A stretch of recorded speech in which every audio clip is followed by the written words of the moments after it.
We've hit a lot of basic editing tools and techniques in this chapter.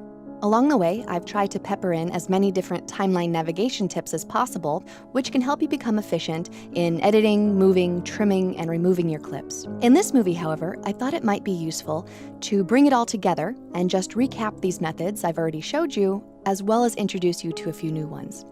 All right, I've got my sequence loaded here. And to give ourselves just a little more room to explore, I'm going to make sure the timeline is selected and then press the tilde key to expand the entire timeline window. All right, so we know that to go from edit to edit, I can use my up and down arrow keys. I can press down to go forward, I can press up to go backward. If I want to zoom in at the playhead location, I just use my plus and minus keys, plus to zoom in and minus to zoom out. If I want to show my entire sequence in the timeline window, I press the backslash key. To go to the beginning of the sequence, I just press the home key or function left arrow on a laptop. And to go to the end of the sequence, I press the end key or function right arrow.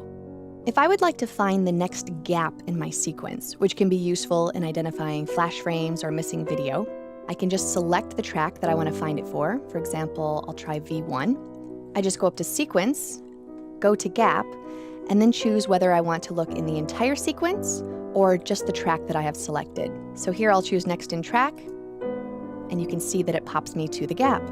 If I want to perform a match frame, which allows me to park on a clip in the timeline and then bring up the master clip that it comes from, I just place my playhead on the clip, and I'm going to press tilde to minimize here, and then I simply press F.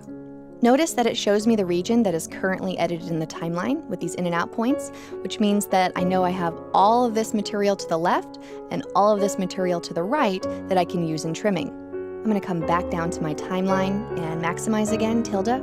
If I want to increase the size of one of my audio tracks, I just hover here, for example in A1, and scroll up with my mouse wheel, or swipe up with 2 fingers on a trackpad.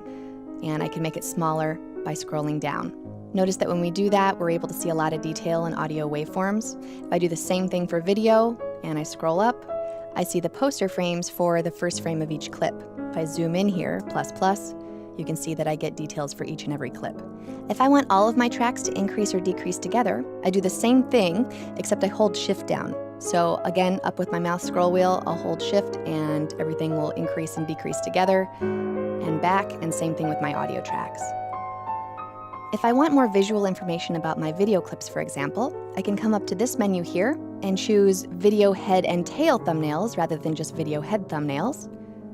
Or I can choose Continuous Video Thumbnails. So if I zoom in, you really get a sense of what these clips are looking like at every step of the way. I'm going to switch that back because that's a little bit much for me. I can also come up here to my timeline display settings and minimize all tracks and expand all tracks if I want. I'm going to zoom out a little bit, minus minus. And if I would like to snap my playhead to the edit points, I just hold down Shift as I drag. You can see that it magnetizes to my edit points. If I want the clips to snap to edit points as I drag them through the timeline, I just need to make sure that snapping is turned on, keyboard shortcut S, which it is by default. So as I drag clips through the timeline, I'm snapping to edit points, and I also snap to my playhead. And finally, by default, when I click on any of the clips in my timeline, both video and audio are selected. If I want to select just my video or just my audio, I can Option click on the clip like so. That's Alt-click on a PC. Once I release Option, it goes back to normal behavior. If I would like to more permanently disable the feature that selects both video and audio together, I just come up to Linked Selection, turn that off, and now everything is independent. All right, so hopefully that was a good review of some timeline navigation techniques and a nice introduction to others. These tips will help us as we keep learning even more about the editing process.